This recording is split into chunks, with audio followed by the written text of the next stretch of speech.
दोस्तों, आप सब कैसे हैं। उम्मीद करती हूँ कि आप सब बहुत अच्छे होंगे और मन लगा के पढ़ाई भी कर रहे होंगे। दोस्तों, लगातार मेहनत करते रहिए, सफलता जरूर मिलेगी। कहते हैं ना, कौन कहता है छन्नी में पानी रुक नहीं सकता। कौन कहता है पानी छन्नी में रुक नहीं सकता, बस बर्फ जमने तक हौसला बनाए रखना, धैर्य बनाए रखना। ठीक है। तो हम भाषा विज्ञान के टॉपिक को कवर कर रहे हैं। भाषा विज्ञान से संबंधित जितने भी आप देखेंगे कि आपके सिलेबस में लगा हुआ है, हमने सारी चीज़ों को लगभग कवर करने की कोशिश की है। आज का जो हमारा टॉपिक है, यहाँ से एग्ज़ाम में आप देखेंगे अक्सर प्रश्न बनते हैं। तो ध्यान से इस वीडियो को लास्ट तक देखिएगा और देखिएगा जो हिंदी की संवैधानिक स्थिति है, जो अनुच्छेद के अंतर्गत कौन से अनुच्छेद में हिंदी से संबंधित क्या बात कही गई है, उसको हम थोड़ा सा टेक्निकली थोड़ा सा जो है ट्रिकी करके याद करने की कोशिश करेंगे, क्योंकि यहाँ से क्वेश्चन जरूर बनता है। तो आप सब अगर नए हैं तो चैनल को सब्सक्राइब कर लीजिएगा, लाइक कर दीजिएगा दोस्तों, शेयर भी कर दीजिएगा, क्योंकि जो विद्यार्थी हैं हिंदी के ना, उनको यहाँ से बहुत सारी समस्याएं आती हैं। तो आप सब लगे रहिए, सफलता निश्चित मिलेगी। आइए देखते हैं क्या है राजभाषा हिंदी की संवैधानिक स्थिति। हमने कल बताया था राजभाषा से संबंधित कुछ सन हमने याद करवाया था और कुछ चीज़ें कंफर्म नहीं थी। तो आप जान लीजिए कि अगर एग्ज़ाम में पूछे कि राजभाषा को जो है संवैधानिक रूप से प्रस्तुत करने का प्रयास किसने किया, तो सबसे पहले आते हैं दो लोगों का नाम आता है। जो है कहते हैं कि संविधान सभा में भारतीय संविधान के अंतर्गत राजभाषा घोषित करने का प्रस्ताव कौन लाता है। तो एक दक्षिण भारत के हैं, क्या नाम है, श्री गोपाल स्वामी अयंगर। हमने कल बताया था श्री गोपाल स्वामी अयंगर हैं और गुजरात के गोपाल स्वामी हैं। कौन है? गोपाल स्वामी, श्री गोपाल स्वामी। तो याद रखिएगा, पूछेगा एग्जाम में तो आप भूलिएगा मत। श्री गोपाल स्वामी हैं और एक हैं श्री, बहुत बड़े बड़े नाम है, देखो ये गुजरात के हैं, मणिक लाल मुंशी लाल। कौन है? कन्हैया लाल। इतने बड़े बड़े नाम है कि याद करने में ही कंफ्यूजन हो जा रहा है। कन्हैया लाल और क्या नाम है, इन्हीं का नाम है मणिक लाल। कन्हैया लाल, मणिक लाल दोनों इन्हीं का नाम है। कन्हैया लाल, मणिक लाल, मुंशी। कौन है? मुंशी। अब इन्हीं दोनों के नाम को मिलाकर ये इन दोनों ने बहुत ही जो है राजभाषा का प्रस्ताव लाया और राजभाषा घोषित करने का प्रस्ताव लाया। तो इन्हीं दोनों ने क्या किया, काफी दिन तक बहस चली। काफी दिन तक बहस किस बात पे चली, ये जो राजभाषा, हिंदी क्या होनी चाहिए, राजभाषा होनी चाहिए। हिंदी क्या होनी चाहिए? राजभाषा होनी चाहिए। लिपि क्या होनी चाहिए? देवनागरी होनी चाहिए। लिपि क्या होनी चाहिए? देवनागरी होनी चाहिए।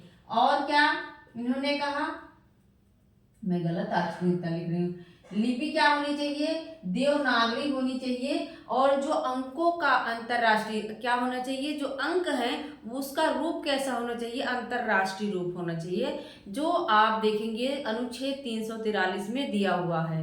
क्या है? इन लोगों का कहना था कि जो हिंदी जो राजभाषा है वो हिंदी होनी चाहिए, लिपि देवनागरी होनी चाहिए, और क्या होना चाहिए, जो अंक है उसका रूप कैसा होना चाहिए? अंतरराष्ट्रीय रूप। अंतरराष्ट्रीय मतलब आप देखेंगे 1 2 3 4 ये वाला, और पहले ऐसे आता था तो ये वाला थोड़ा सा भ्रामक था, इससे थोड़ी सी भ्रामकता पैदा हो जाती थी, जिसके कारण इसको हटाया जाता है और अंतरराष्ट्रीय रूप लाया जाता है। तो इन्हीं दोनों के नाम को मिलाकर जो अयंगर हैं और मुंशी हैं, नाम पड़ा मुंशी अयंगर फार्मूला। क्या नाम पड़ा?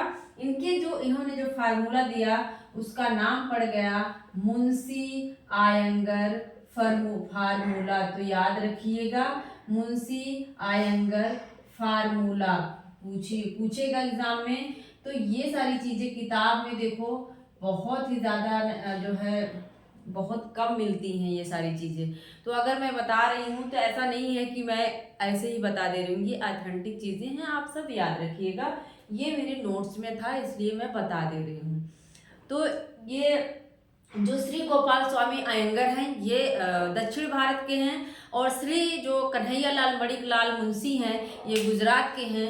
दोनों ने बहुत ही ज़्यादा प्रयास किया राजभाषा हिंदी को घोषित करने का, और फिर जो है इनका जो प्रयास था वो मुंशी अयंगर फार्मूला के नाम से जाना जाता है, जिसका पालन आप देखेंगे अनुच्छेद 343 में होता है। अब हम देख लेते हैं कि जब राजभाषा क्या है, राजभाषा कब जाके हिंदी बनती है। हिंदी को राजभाषा कब घोषित किया जाता है, एग्जाम में पूछता है। हिंदी को राजभाषा घोषित कब किया जाता है, 14 सितंबर। कब, 14 सितंबर। एक एक चीज को आप देखते जाइएगा। 14 सितंबर 1949 को कब होता है, 49 ईस्वी को हिंदी को राजभाषा घोषित कर दिया जाता है। और जब हिंदी के जब संविधान जो बना था उसके मूल संविधान में आप देखेंगे, मूल संविधान में पूछा जाता है कितनी भाषाएं थी। मूल संविधान में 14 भाषाएं ही थी। कितनी थी, 14 भाषाएं ही थी। अभी आप देखेंगे कि संविधान में कितनी भाषाएं हैं, 22 भाषाएं हो गई हैं।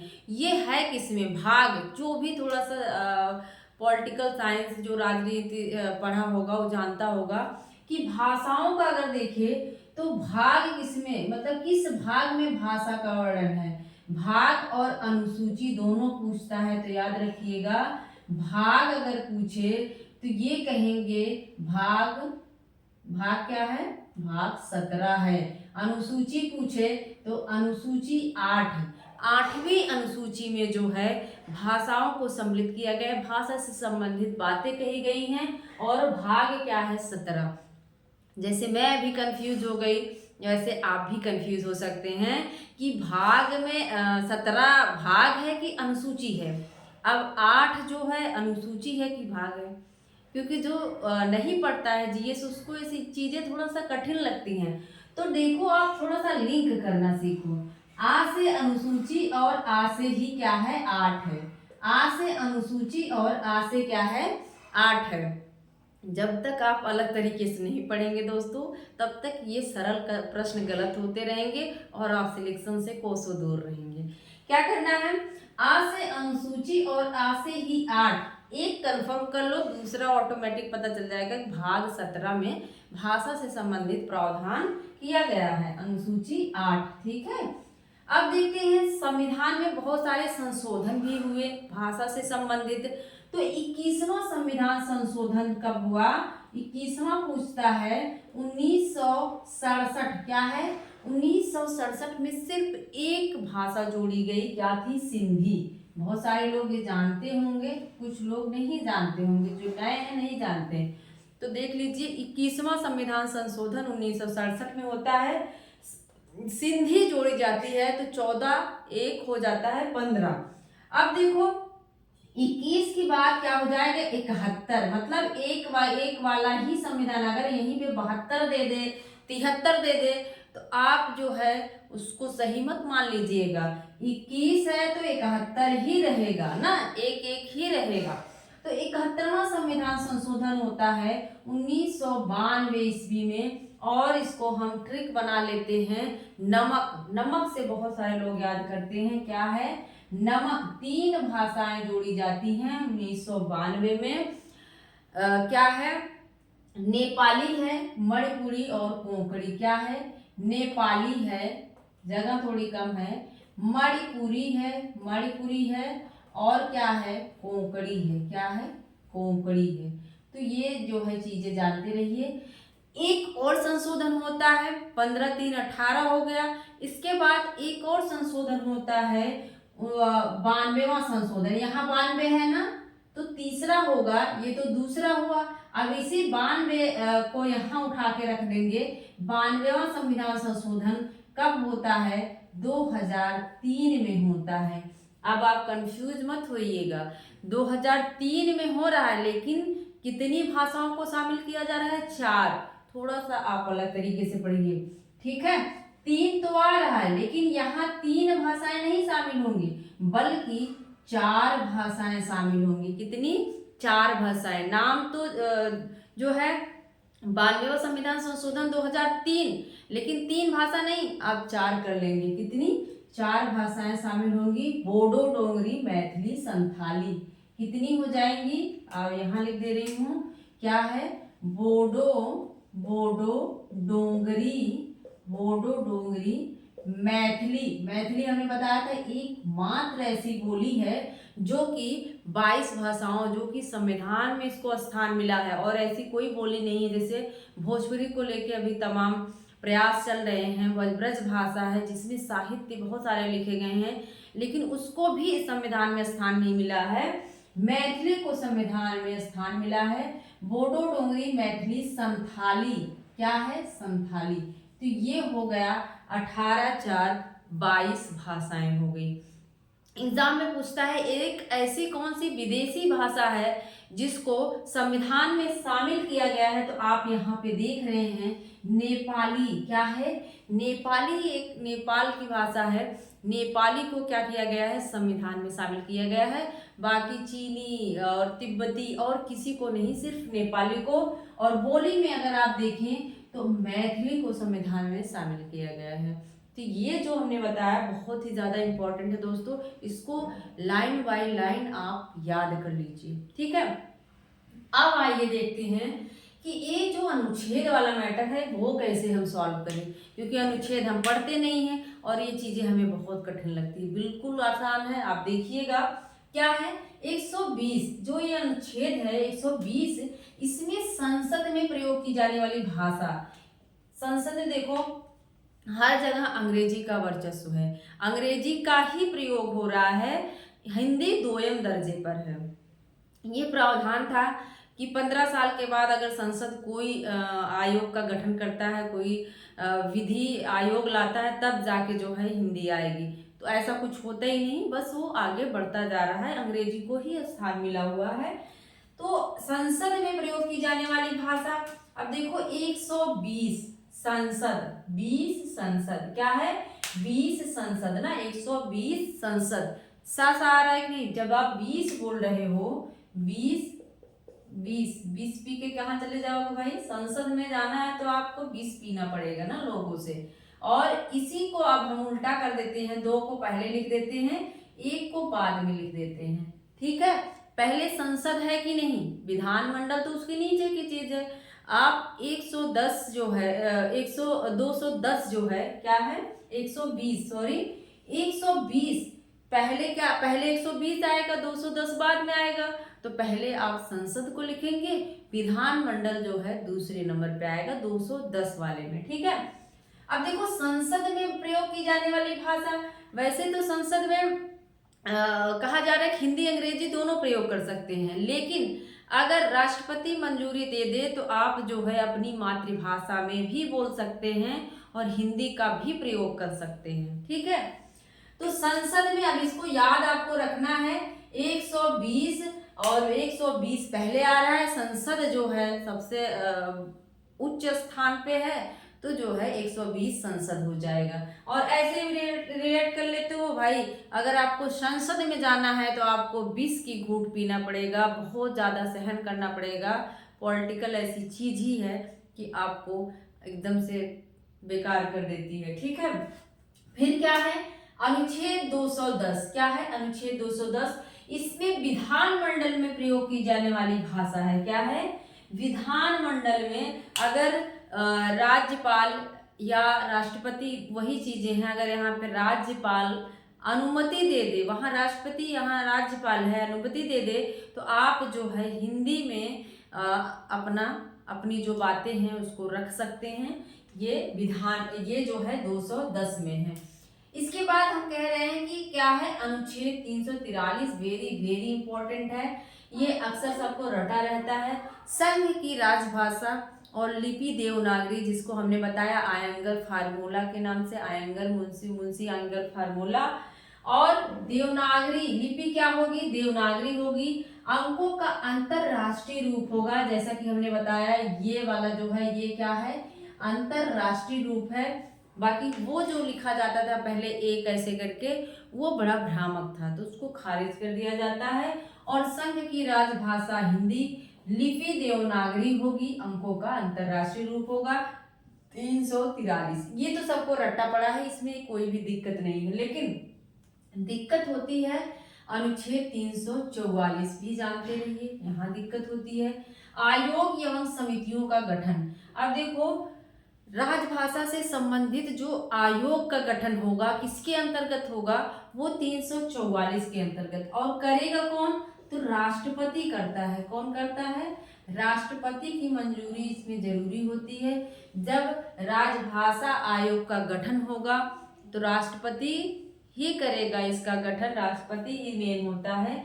और समितियों का जो गठन होता है, भाषा से संबंधित समितियों का गठन होता है, वो किसके अंतर्गत होगा, वो 344 के अंतर्गत। देखो हमने रिलेट कर लिया था। देखो जब किसी चीज का गठन करते हैं, गठन तो बड़ा चौवाल होता है, हमने कर लिया था, बड़ा चौवाल मच जाता है, इधर उधर दुनिया भर की बातें होने लगती हैं, तो चौवाल से कर लिया 44। देखो किसी चीज का जब गठन होगा, भाषा राजभाषा का गठन होगा, राजभाषा आयोग का, तो चौवाल हुए बिना कुछ हो नहीं सकता। चौवाल मतलब चौपाल, चौवाल होगा, फिर जाके आप का ये जो है बन के तैयार होता है 344। इसके बाद 345 है, पा से 45, पा से प्रादेशिक भाषा या राज्य की राजभाषा, एक ही है, एक ही बात है। जो राज्य है चाहे तो वो क्या कर सकता है, राज्यपाल की अनुमति से अपना जो कार्य है वो हिंदी में कर सकता है। ठीक है, राज्यपाल की इसमें मंजूरी जरूरी होती है। अगर राज्यपाल इस बात के लिए जो है सहमत हो जाए तो कोई भी राज्य अपना जो कार्य करना है, प्रशासनिक जो कार्य होता है, वो जो है हिंदी में कर सकता है। 345, पा से 45, पा से प्रादेशिक, तो प्रादेशिक अगर शब्द दिखे तो 45 मारना, 43, 44, 46 नहीं मारना है। ठीक है। 346 है, 346 क्या कहता है, संपर्क भाषा या पत्रादि की भाषा। देखो 346 हमने याद कर लिया था, 46 जब आप किसी को पत्र लिखते हो तो आप अच्छा लिखते हो कि नहीं, 46 क्या करते हो, 46 ऐसे लिखा जाता है ना, 46 ऐसे, शायद 46, हाँ ऐसे होगा, क्योंकि ये सारे शब्द जो है लिखते नहीं है तो थोड़ा सा भूल जाता है कि कैसे लिखा जाता है ना। इसमें कोई ये नहीं है कि मैम को लिखने नहीं आ रहा है। ठीक है, आप सब उस पर ध्यान दीजिए। संपर्क भाषा या पत्रादि की भाषा, हम बता रहे थे कि 46। देखो जब किसी को पत्र लिखोगे तो अच्छा लिखोगे ना, अच्छा लिखोगे ना, ऐसे थोड़ी ना उसको गाली गलौज लिखोगे। अच्छा पत्र लिखोगे तो अच्छा में भी छा आ रहा है, 46 में भी छा आ रहा है। पत्र क्या लिखोगे, अच्छा लिखोगे, 46 छांग कहते हैं उसमें जो कलकत्ता वाले होते हैं वो कहते हैं छांग लागे, छांग मतलब अच्छा लगना, तो छांग मतलब अच्छा, 46। ठीक है, 46 अच्छा पत्र में लिखेंगे। पत्र आदि की भाषा क्या है, जब कोई भी संघ या राज्य एक दूसरे से आपस में बात करते हैं, पत्राचार करते हैं, तो वो जो है आपस में सहमति अगर है तो हिंदी में भी वो पत्राचार कर सकते हैं। कोई बाउंडेशन नहीं है कि अंग्रेजी ही होना चाहिए, अंग्रेजी हिंदी दोनों में कर सकते हैं। ठीक है। अब देखो 347 क्या है, 347 में क्या होता है कि जैसे कोई राज्य है और वो कह रहा है कि हमारे यहाँ की राजभाषा अलग होनी चाहिए, हम हिंदी को नहीं अपनाएंगे, हमारे यहाँ हमारे जो है प्रदेश में, हमारे राज्य में ये भाषा ज़्यादा बोली जा रही है, ये बोली ज़्यादा बोली जा रही है, तो इसको राजभाषा का दर्जा मिलना चाहिए। अगर वो राष्ट्रपति से ऐसा कह रहा है, राष्ट्रपति को अगर सही लगता है कि जनसंख्या का ज़्यादा बहुमत है, ज़्यादा जनसंख्या जो है इस बात के पक्ष में है, तो फिर क्या होगा, उस भाषा को वो राजभाषा घोषित कर सकता है। तो यहाँ पे क्या होगा, जनसंख्या की मांग के आधार पर क्या होगा, जनसंख्या की मांग के आधार पर, जनसंख्या की मांग के आधार पर। ये शब्द आपको दिखेगा जब एग्जाम में पूछेगा कि जनसंख्या की मांग के आधार पर किसी भी बोली को या भाषा को राजभाषा घोषित किया जा सकता है, किसके अंतर्गत है, तो 347। इसको हमने रिलेट कर लिया था जनसंख्या। देखो 347, 1947 में हमारा देश आजाद हो गया था और बहुत सारी जनसंख्या क्या हो गई, आजाद हो गई। जनसंख्या आजाद हुई कि नहीं? 1947 में भारत आजाद हुआ तो जनसंख्या ही तो आजाद होगी, भारत थोड़ी आजाद हो जाएगा। यहाँ के लोग ही तो आजाद हुए, स्वतंत्र हुए। तो द्वितीय राजभाषा या कह सकते हैं जनसंख्या की मांग पर, बहुत सारी जनसंख्या मांग कर रही है कि हमारी जो है ये वाली बोली राजभाषा होनी चाहिए, जैसा कि अभी राजस्थान में भी ये मैटर चल रहा है।